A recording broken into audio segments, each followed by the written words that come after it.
এই চালু করে কাজ করেন।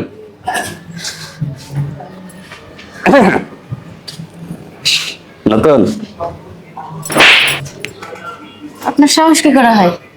তুই আমার গাড়িটা স্কুলে গা, আপনি তুই আমার চিনস? আপনারও চেনন লাগবো না। আমি এই অফিসের সুপারভাইজার।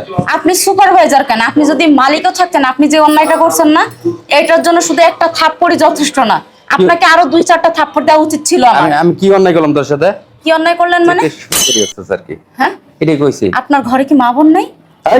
গার্মেন্টস চাকরি করতে এসে আবার পর্দাশীলী ভাব শুরু করছে। পড়ছস তো 5 লাখ টাকা না। শুনুন, আমার যেটা আছে আমি সেইটাই পরে আসছি।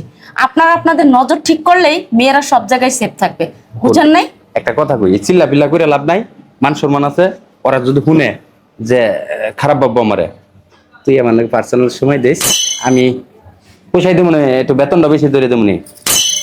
এত বড় সাহস! আমি গার্মেন্টসে চাকরি করে দেখে আমার মান সম্মান নাই? হ্যাঁ, কি পোষাই দিবি? তুই কি পোষাই দিবি? কি পোষাই দিবি আমার? থামো। হ্যাঁ, কি হয়েছে তোমার?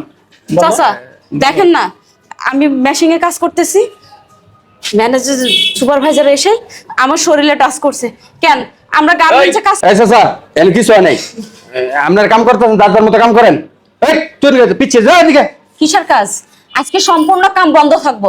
আগে তোর মতো নরপিশাচের বিচার হবো, তারপরে আমরা কাজ করবো। কি কোন চাচা? ঠিক, হ্যাঁ। আচ্ছা, তুমি তোর এত বড় সাহস, তুই আমার আসলে আত্মীয়তা তুমি মাইয়াগুলোকে এত লুচ্ছামি করো? হ্যাঁ, যাও মালিকের সাথে চলো, মালিকের সাথে বিচার হবে। যাও, আসো আসো, মালিকের সাথে বিচার হবে।